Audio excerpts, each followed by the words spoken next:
Assalamualaikum warahmatullahi wabarakatuh.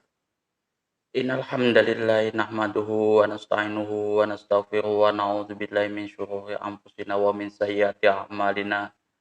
May yahdihillahu fala mudilla lahu wa may yudlil fala hadiyalah. Asyhadu an la ilaha illallah wa asyhadu anna Muhammadan abduhu wa rasuluh.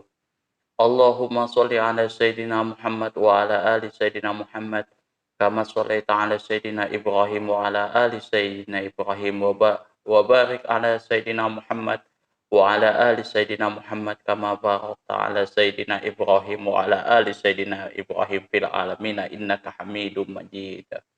Rabbi shrah li sadri wa yassir li amri wahlul 'uqdatam min lisani yafqahu qawli.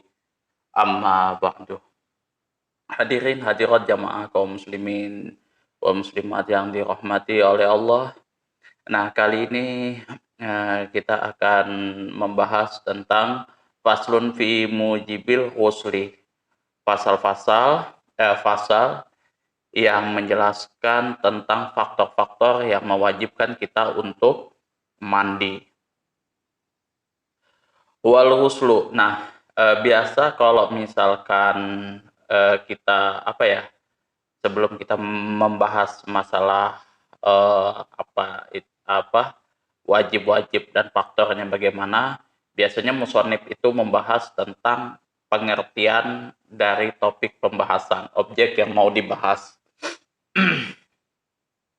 Nah, kita akan mulai dari sisi pengertian dulu. Wal ghuslu lughatan. Adapun mandi secara lughah, silanul ma'i ala syai'i mutlaqan, mengalirkan air kepada ke sesuatu mutlaqan secara mutlak. Jadi kalau kita mengalirkan air secara lughah itu namanya mandi ya, mengalirkan air kepada sesuatu. Itu namanya mandi. Wa syar'an, dan adapun secara syara, silanul ma'i, mengalirkan air ala jami'il badan ke seluruh badan biniatin maksusatin, dengan niat yang khusus. Nah, jadi kalau misalkan secara syariat itu kita maknanya adalah mengalirkan air ke seluruh tubuh, ke seluruh badan dengan niat yang khusus. Nawaitul ghuslah li raf'il hadasil akbari fardhu lillahi ta'ala. Nawaitul ghuslah li raf'il hadasil akbari fardhu lillahi ta'ala. Itu niat dari ini mandi wajib. Waladzi yujabul ghusla sittatul asya'in. Waladzi yujabul ghusla, dan adapun yang faktor-faktor yang mewajibkan seseorang tersebut untuk mandi, sittatu asya'i, ada 6 perkara. Salah satu minha tashtariku fiha rijalu. 3 di antara dari yang 6 perkara tadi adalah sesuatu yang berhubungan, tashtariku yang berhubungan, fiha pada 3 perkara tersebut, ar-rijalu wan nisa, yang berhubungan dengan laki-laki dan perempuan, wahia.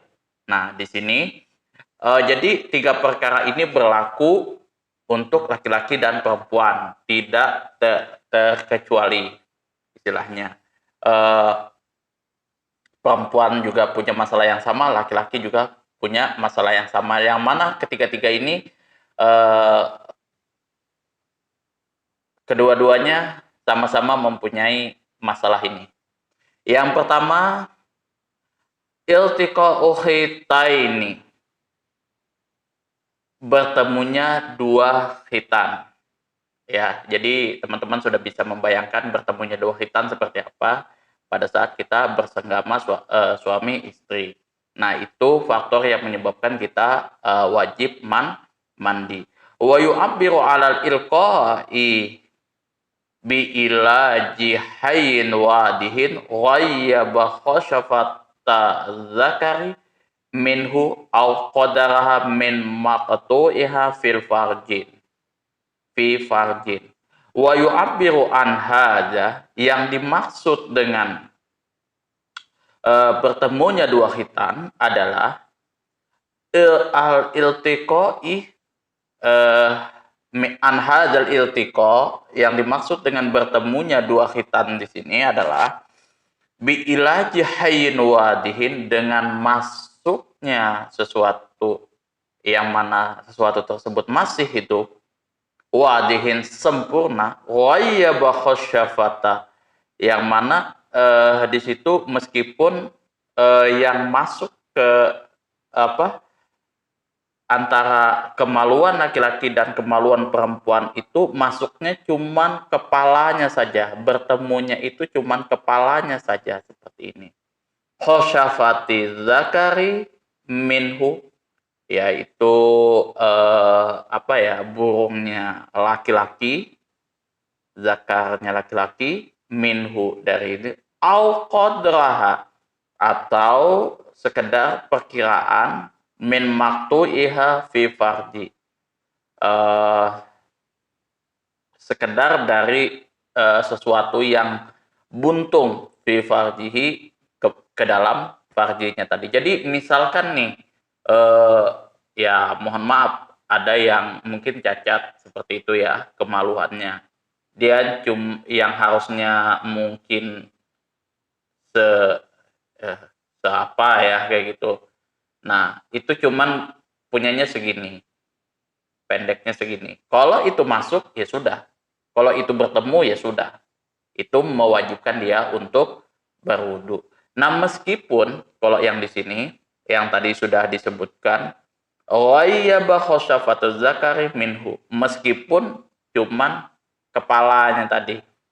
Jadi ini kemaluan perempuan, ini kemaluan laki-laki, cuma bertemu begini. Suami istri loh ya, kemaluan suami, kemaluan istri bertemu seperti ini. Nah, itu sudah masuk dalam wajibnya mandi. Wayasirul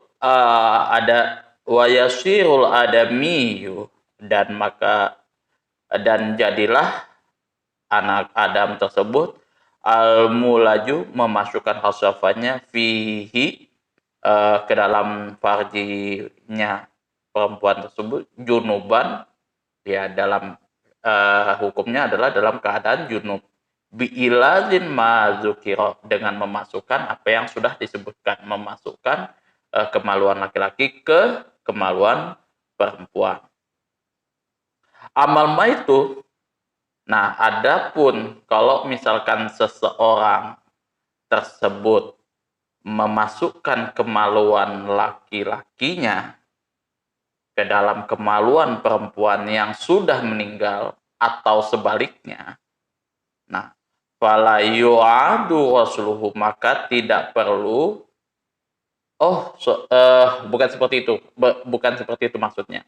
Amal maitu fala yu'adu rasuluhu bi ilaji fihi, kalau misalkan seseorang tersebut meninggal karena berhubungan badan, bersenggama tadi, nah misalkan dia maka ya dimandikan seperti itu, fala yu'adu ghusluhu, maka tidak perlu mengulangi mandinya biilaji fihi, disebabkan karena memasukkan sesuatu kemaluan laki-laki ke kemaluan perempuan yang sudah meninggal tersebut. Misalkan kita lagi istimta baina surah wa rukbah, misalkan kita berhubungan pada suami istri, tahu-tahu wallahu alam, karena ya takdir ya, sang istri tersebut mandi, maka istri yang sudah meninggal tersebut hanya dimandikan karena proses meninggalnya saja. Kewajiban karena dia meninggal dimandikan, bukan karena berhubungan badan tadi, karena memasukkan sesuatu ke dalam farjinya. Wa ammal khumsa, dan adapun orang banci al-muskilu yang apa yang susah yang bukan pada lazimnya, fala ghusla alaihi bi ilaji khosyafatihi wala bi ilaji fi qubulihi. Fala ghusla, maka tidak wajib mandi alaihi kepada khunsa tadi, kepada seorang banci tadi, bi ilaji khosyafatihi, karena memasukkan atau dimasukkannya khosyafahnya ke dalam farjinya, kemaluannya itu dimasukkan, atau kemaluan kemaluan khosafahnya tadi. Kan kalau banci ini yang disebutkan dalam kitab ini ada dua alat kelamin, kelamin perempuan kalau tidak salah dengan kelamin laki-laki. Nah, kalau misalkan dia posisi dimasukkan atau memasukkan, maka dia posisinya tidak wajib mandi. Oh, bukan, dimasukkan ke dalam khosafahnya, ke dalam farjinya tadi, dimasukkannya khosafahnya tadi, kemaluan laki-lakinya, misalkan dia memasukkan kemaluan laki-lakinya kepada seseorang tersebut, dengan istilahnya karena dia statusnya banci, maka dia tidak wajib mandi. Wala bi ilaji fi kubulihi, dan juga demikian pula tidak wajib dia mandi karena dia dimasukkan dari belakang duburnya. Itu juga tidak wajib mandi.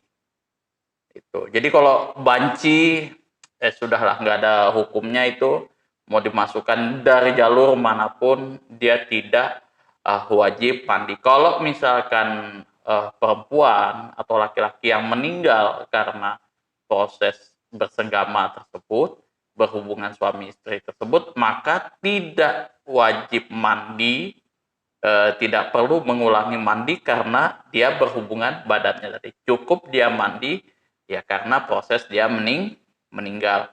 Kemudian adapun kalau misalkan sudah berhubungan suami istri, bertemunya dua khitan, disebabkan karena istimta baina surah wa rukbah, karena bersenang-senang antara pusar dan lutut, maka kalau misalkan cuma segini saja, itu sudah masuk dalam kata harus mandi. Wal mustariki, dan untuk yang selanjutnya adalah wal mustariki, dan adapun untuk laki-laki dan perempuan di sini inzalun, yang dimaksud di sini inzal apa sih yang dimaksud inzal itu? Khurujul mani min syakhsin bi ghairi ilajin, keluarnya mani dari seseorang bi ghairi ilajin, tanpa memasukkan kedua kemaluan laki-laki dan kemaluan laki-laki ke kemaluan perempuan. Itu tanpa proses bersenggama, keluar mani, maka wajib mandi. Wa in qalal mani, meskipun air maninya tersebut hanya sedikit, sakit rotin seperti setetes, walau kanat ala launid dam, meskipun air mani tersebut meskipun setetes air mani tersebut berupa berwarna darah agak kemerah-merahan, itu juga wajib mandi. Walau kanal khoriju, dan meskipun juga ada al khoriju, keluarnya tadi, bijimain au ghairihi, karena proses berjima atau tidak, fiyak zotin au naumin, di dalam ketika dia posisinya terjaga, posisi ya seperti ini, au naumin, atau tidur. Jadi kalau misalkan kita sudah keluar air mani dalam keadaan apapun, itu sudah wajib mandi. Kita bangun kayak gini, keluar mani ya sudah mandi. atau tidur, keluar mani, mandi. Bisyahwatin au ghairiha. Bisyahwatin au ghairi bisyahwatin. Dalam keadaan bersahwat atau tanpa bersahwat. Min tariqil mu'tad au ghairihi. Dari jalan yang pada umumnya atau di luar dari jalan itu. Misalkan biasa kita lewat burung kita seperti itu, zakah kita. Nah, yang ini yang keluar mani ini mungkin lewat jalur lain seperti itu yang di luar dari kebiasaan itu. Maka tetap dia kalau misalkan itu diketahui itu mani, maka tetap wajib mandi. Ka'ingsari sulbuhu fakhraja maniyuhu. Seperti pecahnya tulang rusuknya fakhraja maniyuhu, maka keluar maninya. Nah, itu wajib juga untuk mandi. Wa minal mustariki. Nah, ini juga untuk laki-laki dan perempuan al-mautu. Ketika meninggal dunia illa fi syahidin. Kecuali pada keadaan mati syahid. Ini kalau untuk orang yang meninggal ya sudah otomatis. Itu sudah nggak perlu dijelaskan terlalu panjang. Pasti sudah otomatis dia itu adalah salah satu faktor dia wajibnya mandi. Wasalatun tahtassu bihan nisa'u wahiyah. Dan yang ketiga ini tahtasu khusus bihan nisa'u bagi perempuan. Hiwahiyah ya ialah adalah al haidu haid. Ai ada muharid minimra'atin balaghatis isinina. Ada mulkhariju darah yang keluar minimra'atin dari seorang perempuan balagot yang telah sampai tis'asinin 9 tahun. Jadi kalau misalkan perempuan itu sudah keluar darah yang mana telah sampai 9 tahun ya. Ini nanti penjelasannya ada juga. Kalau yang di sini intinya dia sudah balik. Jadi sudah keluar darah meskipun 9 sampai 9 atau kurang dari 9 tahun. Kalau dia sudah keluar darah itu wajib mandi. Itu kalau di dalam penjabarannya. Cuman di sini dijelaskan singkat bahwa yang balagot tis'a sinin yang sudah sampai 9 tahun karena telah sampai 9 tahun atau mungkin karena dia memang sudah dewasa, maksudnya seperti itu. Tidak terfokus pada ukuran 9 tahunnya. Ukuran tahunnya karena bisa saja kurang dari itu atau lebih dari itu. Kemudian yang selanjutnya nifas. Wa huwa adamul kharij akibal wiladah. Darah yang keluar akibal wiladah setelah melahirkan. Fa innahu mujibun lil ghusli qat'an. Maka ini adalah faktor yang menyebabkan seorang perempuan itu diwajibkan untuk mandi secara mutlak pastinya. Wal wiladatul mahsubatun bil baladi mujibatun lil ghusli qat'an. Yang selanjutnya yang ketiga adalah melahirkan yang dibarengi mahsubatun yang dibarengi bil baladi dengan basah-basah. Mujibatun lil ghusli qat'an. Maka wajib untuk mandi secara mutlak. Fal mujarradu kalau misalkan tidak dibarengi anil baladi dengan basah-basah mujibatun fil asoh, maka juga tetap wajib mandi berdasarkan pendapat yang sahih. Jadi kalau misalkan dia posisinya basah betul-betul ya berdarah-darah seperti itu, maka wajib mandi. Itu faktor-faktor yang mewajibkan kita harus mandi. Jadi ada 6 perkara 3 untuk laki-laki dan perempuan, 3-nya khusus untuk perempuan. Yang pertama adalah bertemunya kedua khitan pada saat proses bersenggama suami istri. Kemudian inzal yang di sini adalah khurujul mani, yaitu keluarnya mani dalam proses apapun. Kemudian yang ketiga adalah al-mautu, meninggal dunia. Nah, itu wajib mandi. Nah, yang ketiga ini khusus haid, nifas, dan wiladah ketika melahirkan.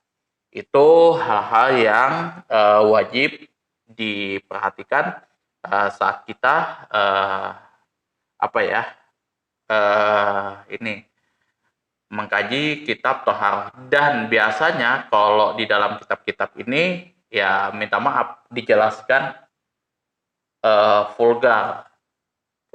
Mungkin ada beberapa yang mungkin saya sensor ya kan, tapi sebenarnya di dalam kitab ini vulgar dijelaskan. Misalkan ketemunya khosyafah, kemaluan laki-laki, firfarji di dalam kemaluan perempuan. Itu dijelaskan secara vulgar. Fungsinya bukan untuk bukan untuk porno dan lain sebagainya, merangsang syahwat lain perempuan kayak gitu ya, laki perempuan enggak seperti itu, tapi supaya kita tahu batasan-batasan mana yang harus mewajibkan kita mandi atau tidak. Dijelaskan gamblang supaya kita tahu. Itu bukan konteks yang vulgar seperti itu. Ya. Mungkin cukup sampai sekian apa yang bisa saya sampaikan. Kurang dan lebihnya saya mohon maaf kalau ada kata-kata saya yang menyakiti, yang menyinggung hati teman-teman semuanya. Wabillahi taufik wal hidayah. Assalamualaikum warahmatullahi wabarakatuh.